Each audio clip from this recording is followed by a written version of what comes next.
keeping well, having a nice summer. Hope you're off on holiday or generally relaxing, and if you're still at work, I hope at least your work is a bit quieter than it is the rest of the year, like mine is. Today we're going to be carrying on looking through the Encyclopaedia Warhammica, celebrating 40 years of Warhammer Fantasy Battle, and today is the big one. Today is the big orange book, as it's known to Oldhammer players. What is Oldhammer? There's that question. This is Oldhammer. Of course it's not. It's broader than that. We'll get into that some other time in some other video. But anyway, this is if you go to any of the Oldhammer events, this is the version of Warhammer that you'll be finding being played on most of the tables there. If they're playing Warhammer, they're likely playing big orange book version. This is very easy to get hold of. There are lots of them around. They used to be quite cheap. Everything's gone stupid now, but you know, they're still relatively easy to get hold of. This is not my original one. My original one is now bound into this volume, volume 3, and this is the volume that started off the encyclopedia. So basically what happened was, when I started playing Warhammer way back when, 4th edition had just come out. So they had a little playtest leaflet in the local toy shop, so you could play goblins versus elves, and that was fine, but it didn't get you very far. But I was, what was I, 10 maybe, something like that. So my mates and I could not afford the 4th edition boxed set, but because 4th edition had come out, this edition could be got from jumble sales, car boot sales, etc, etc, etc. And so one of my friends had this, and he was, you know, our little games club had one copy of this, and he had that copy from a car boot sale, I believe. Not this copy. This copy. When he stopped playing, I was still interested, so I asked him for it and he gave it to me. Now, he was a very good mate, and I've done a video last year, was it? Or the year before? Time flies. I think it was last year, because sadly he passed away, I think about 2 years ago now. I did a little tribute video to him, so if you're interested you can check it out. But anyway, so I wanted to preserve that book, and it started falling apart with use. And so I wanted to get it rebound, so I went to a bookbinder and said, can you rebind this for me? And he said, yeah, I can, or it will cost you this much, or I can teach you to bind it, and then you can bind as many other books as you want, and it will cost this much. So I thought, yeah, okay, all right, I'll learn some bookbinding. And that journey is charted on my blog. So if you go to finnmccool's.blogspot.com, put a link below in the little box, so you can find it. That has got my bookbinding journey. But anyway, this was the book that got me going binding this one. Now this will be a shorter video than last time, because there's only the rulebook, although it's a much bigger rulebook than even the 3 books put together. And armies, the 4th edition armies are in here as well. And we'll just race through it, because I guess most people will probably be familiar with these rules. If you're not, take a look at the Forces of Fantasy podcast. When they get to here, they'll be doing a much more thorough investigation than I will. A lot of people think this is the best edition of Warhammer, the most complete edition of Warhammer. We'll have to see what you think. But anyway, we're going to be looking at Big Orange Book in volume 3 of Encyclopaedia Warhammica. So let's take a look. Okay, so the first thing that you may notice from the cover is that we have a fairly finished map of the Warhammer world now. We've got the Northern and Southern Chaos Wastes, we've got Lustria here, we've got Nagaroth here, Albion, the Old World, Norsa, the Darklands, Araby, the Southlands, and Ulthuan, Elven Kingdoms, now in this ring shape. So it's pretty much as it was on the 2nd edition, but now everything is a lot more fleshed out. And we're kind of cut off here. We're going to be very much more focused around here for this edition. Here's the lovely hand marbled end papers that I decided to splash out for this edition. I've mentioned in the previous video that the let's just see. I mentioned in the previous video that the end papers from this book ended up in my second edition, in my second volume of Warhammer Encyclopaedia, and we looked at that last time. Here's a lovely contents page to help you reference stuff, because there is a lot to reference. And here we are in part 1, Warhammer Fantasy Battle, lovely Tony Ackland artwork going on here.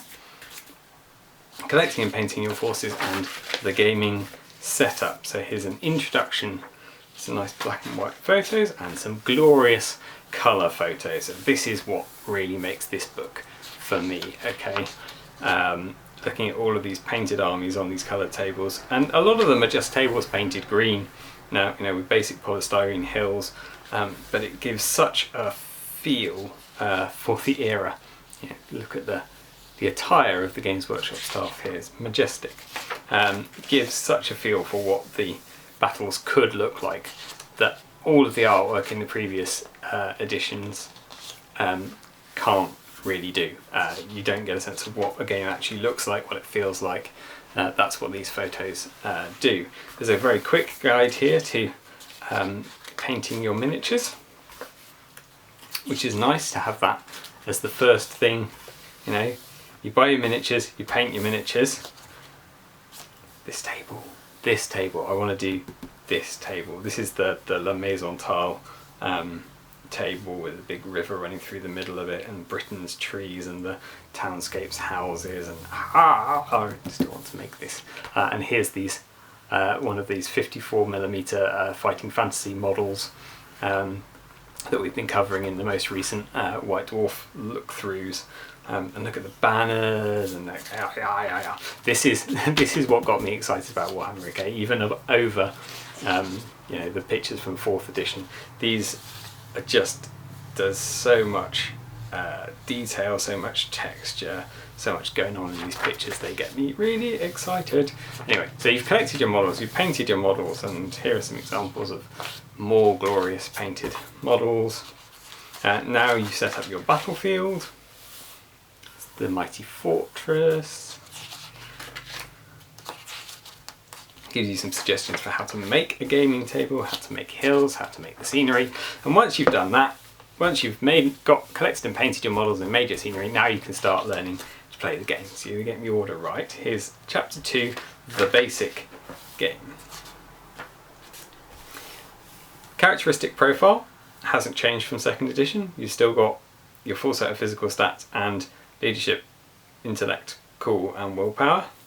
The turn sequence is move, shoot, hand-to-hand combat, reserves, magic, rallying, end, and as with 2nd edition, you can only do stuff on your turn, apart from dispelling magic spells and fighting back in hand-to-hand combat. That's still a bit of everyone's. Typical movement distances for everybody. Moving across obstacles is very much the same. Forming up units, arranging units. All of the stuff that we've seen in 2nd edition, but very much clearer with the addition of these photographs. And this really is known as the addition of manoeuvres, okay? Being really thorough with getting all of the movement stuff right. So no fudging it with this, everything is very precisely measured, and it goes through all different sort of rules of interpenetration and so forth. And this is only still in the basic game. There's a lot more to come in the advanced game. Still got frontage for shooting, rules for shooting into woods. Saving throw is still very much the same. The damage chart here, we should have a look at the comparative. Shooting is the same, and now we're in ballistic skill, not bow skill. But it's still the same. If you've got an average bow skill of ballistic skill of 3, your score to hit is 4, modified downwards or upwards. And the damage chart is 4s if you're even, 3s if you're 1 higher than 2s, 5s if you're 1 less than 6s, and ends not possible. So very much the same as 2nd edition.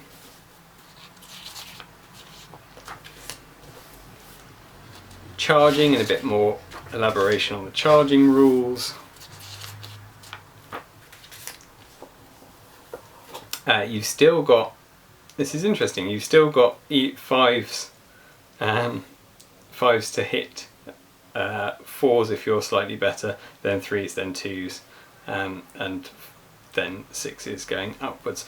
I was sure at this point that that had been reduced to fours, but it doesn't look like it. It's still fives if you're even, so still tough addition to be hitting stuff.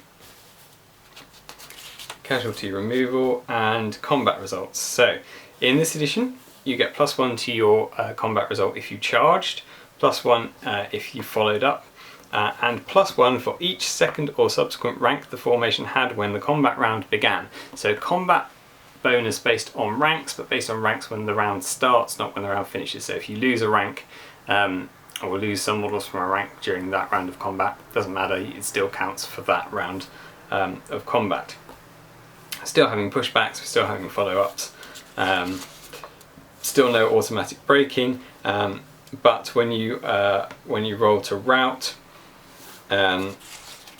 which we'll see here, yep, there you go. The rout test is if a unit has lost 25% of its original number, and has just lost a round of combat, so it would be pushed back, it takes a rout test, or if it's lost 25% more of its current numerical strength to missile fire, magic attack, or a combination of both during a single turn.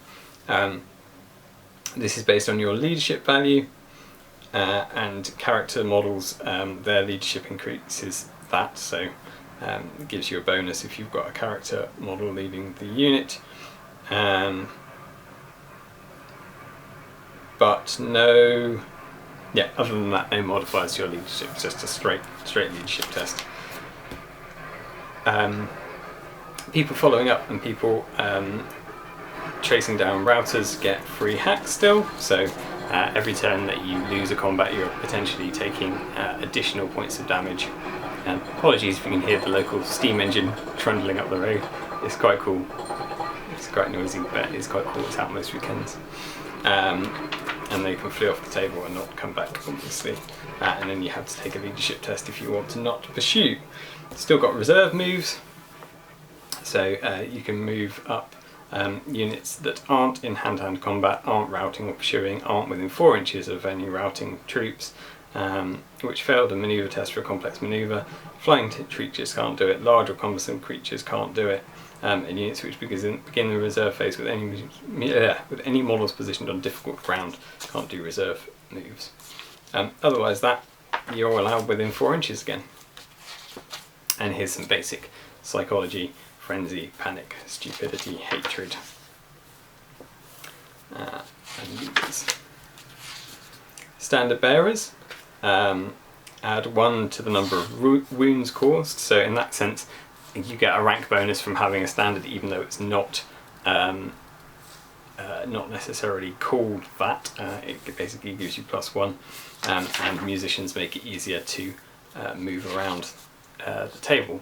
When we get into the advanced game, not that we ever played much of the advanced rules when we were kids, we basically stopped there, but this covers different types of weaponry, lots of rules for different types of weapons,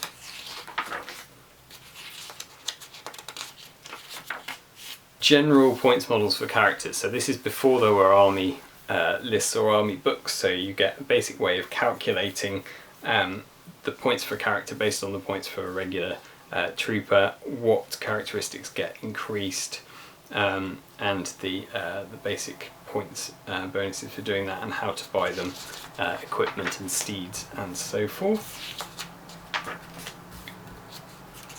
We've got special troop types: animal handlers, assassins, berserkers, bombardiers, elite troops, falconers, flagellants, foresters. Goblin fanatics are here with a nice clock diagram again. Kamikaze, suicide bombers, levies, sappers, shape changers, plague sensor carriers, poison wind globadiers, skirmishers, scouts, and then rules for army standards. Baggage trains are a cool thing in 3rd edition. Beast of War, engines of war, so bolt throwers, stone throwers.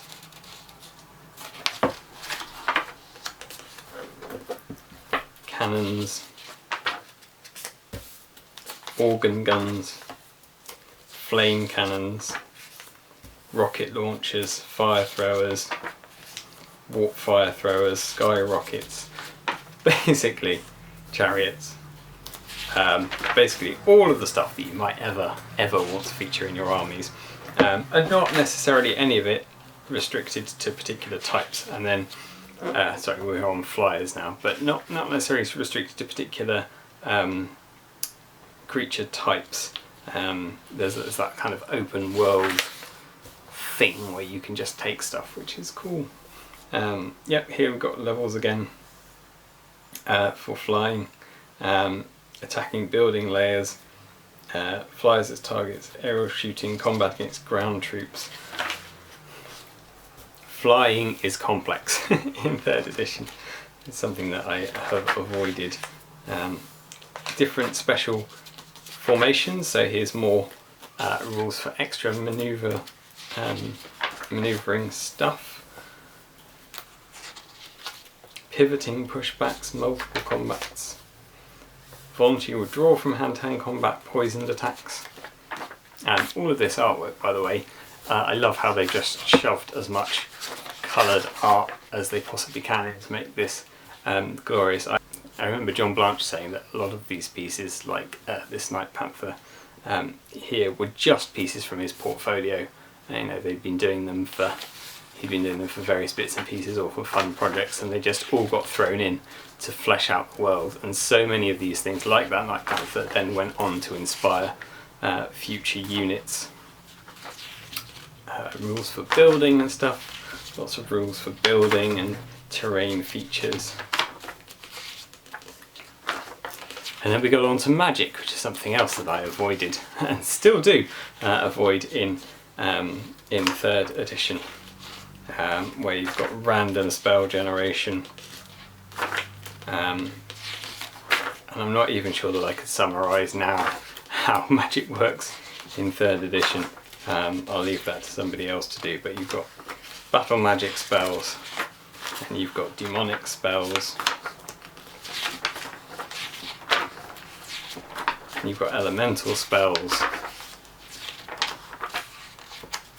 and you've got necromantic spells and illusionist spells, and many of each of them.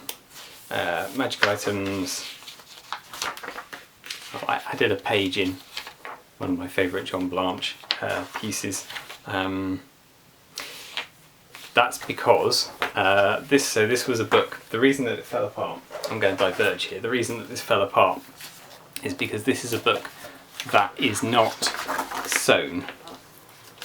This is a book that is glued down the spine here. So all the pages, when I cut them, I had to re-glue them into gathers, and it's obviously better to have an even numbered gather for sewing it. So when there was an odd number in the book, I had to add a couple of extra pages in. So this is where there's a few pieces of extra bits that have been added in, but I wanted to add this piece of artwork in because it's lovely. Then we're on to discussion of the Warhammer world, now a fairly thoroughly fleshed out thing with history and maps, and we've got Britannia and Estalia and Tilia and the Empire and the Wasteland and the Moot and the Border Princes and the Badlands, all fairly thoroughly put together now into a cohesive whole.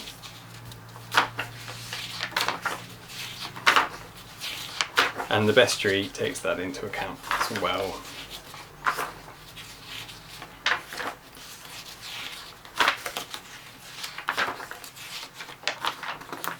And here's another piece that I've added in. You'll know what that is. I think this is from Warpstone magazine issue 25, I think, but that's there as a place marker to tell me that on the next page is discussion of Thanir in Warhammer Fantasy Battle, one of my favourite races, as you may well know.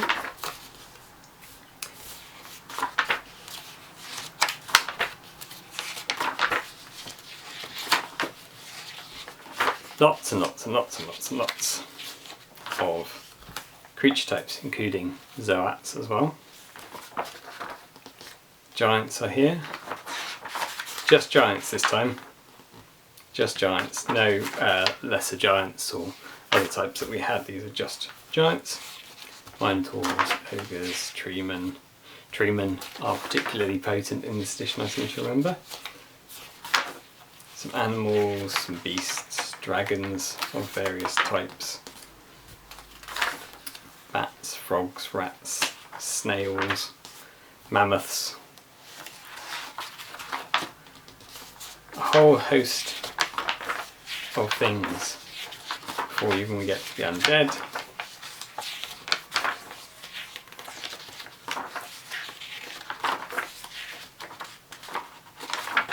Demons, elementals. And then we get to Foreign Ron's Last Stand, which is the example scenario, and you've got card pieces for this in the back of the book, so you could cut out the individual card models and use those while you were building up your collection to play it. And we actually played at Bring Out Your Lead a few years ago.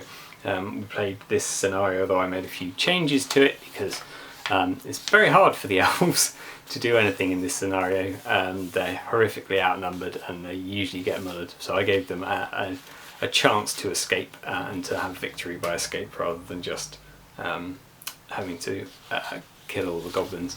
But we played with the little cardboard counters. I mounted them on wooden blocks. It looked quite cool. It was a fun game. And here is there's the handouts. In place of the handout section, here is my Tony Ackland original. So I have one Tony Ackland original. Here it is, mounted not in a frame but in the middle of this book. And this is, if I can find somewhere in here, there we go. This is this Skaven Warlord. Ta-da! Yeah, so I got Tony to sign this for me at Bring Out Your Lead a few years ago. And then we are into the armies book now. Some people say this is where it all started to go wrong for Warhammer, because they started, although the book up to this point gives you point values and things, it's all very much open, very much do what you like with it. This is where they start saying, oh, you're playing this army, this is your list of troops, and this is your list of characters, and this is your allies that you can take. And they start sort of honing it down and pigeonholing stuff, not giving you as much free reign. But you can still play it with the free reign. This is very much designed for if you're playing competitive or tournament games. I hate that word, tournament games, against one another. But you don't have to use them. This is still, still optional, and it does say it's optional. But it gives you some cool things. So Elven War Dancers are in here. Snotling Pump Wagons are in here. There's more magic because you needed more magic spells on top of your huge amounts of magic spells that you've got in the rulebook. You've got Goblobbers, Plague Carts, Lead Belchers, Skull Crushers, Stone Throwers, Undead Chariots, Repeater Bolt Throwers, Pump Wagons I've mentioned. Black Orcs make their first appearance here, looking very much like the Bob Ollie Black Orc sculpts that were to come. Boar Centaurs, Chaos Centaurs, Kirin, Giant Scorpions, Saber-toothed Tigers, Savage Orcs, Rat Ogres, Pegasus, Temple Dogs, Unicorns, War Boars, Wildcats, Wolf Rats. Stuff that had cropped up in White Dwarf and in miniature form since the rulebook was launched. And then you've got your army lists for Dark Elves. Here's what you can take. Wood Elves. Here's what you can take. And with each one there's pictures of, so this is Mike McVeigh's classic Wood Elf army. Hugely inspiring, but for each one you've got a selection of painted models with the general of that particular army. So here's some Empire stuff.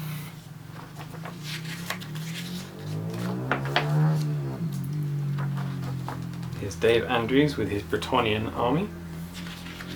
A lot of these obviously being peri-feudal type models that are now available from War Games Foundries, so still in print, in production as it were. And I've added in here, just after Britannia, I've added in here the Norse army lists from White Dwarf, first edition, to this collection. And actually there were some, if you've got the first edition of this army book, there were some alterations made in White Dwarf, and I've popped those alongside in here as well. So there are some amendments to be made to the first printing of this book. Who have we got sporting chaos? Why yes, it's the mighty Brian Ansell, sporting the world's rockiest mullet. And some pictures of these glorious models that are still in the cabinet at Foundry. Here's the second edition from White Dwarf, the Vermeer army list, which is very much the same as the Vermeer ally list that already appeared in this book, but they weren't given a general army list, so pop that in for the sense of completeness. Skaven, Pete Taylor's Skaven army.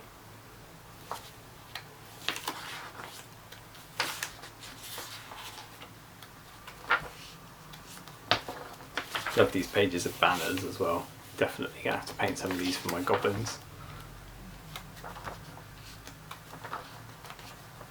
And here's Kev Goblin Master Adams with his Orc and Goblin army.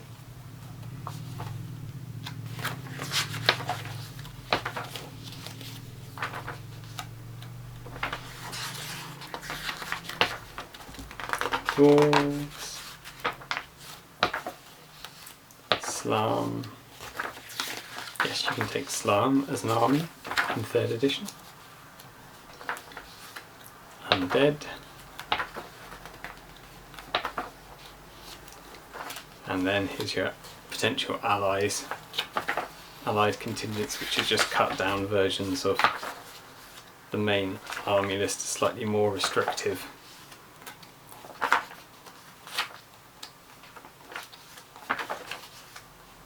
And pygmies.